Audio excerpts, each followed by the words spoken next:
Ramai orang cakap aku nak tunggu harga emas murah dulu baru nak beli. Safe, tengok sampai habis. Hakikatnya, harga emas tak ada istilah murah ataupun mahal. Emas ni sentiasa naik turun ikut pasaran dunia. Kalau kita ni asyik tunggu harga terbaik, akhirnya langsung tak ada simpanan emas. Duit pun habis, emas pun tak ada. Fakta penting, penyimpan emas yang berjaya bukanlah mereka yang pandai teka harga, tapi mereka yang konsisten tambah gram demi gram emas. Kalau disiplin simpan 1 gram sebulan, 1 gram sebulan, 5 tahun dah ada 60 gram emas. Betul tak?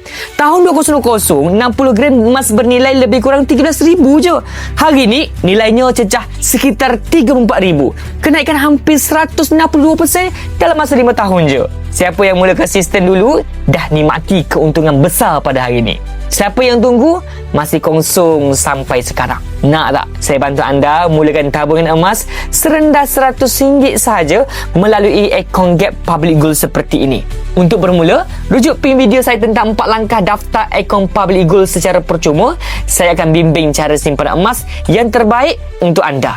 Jom simpan emas 1 kg.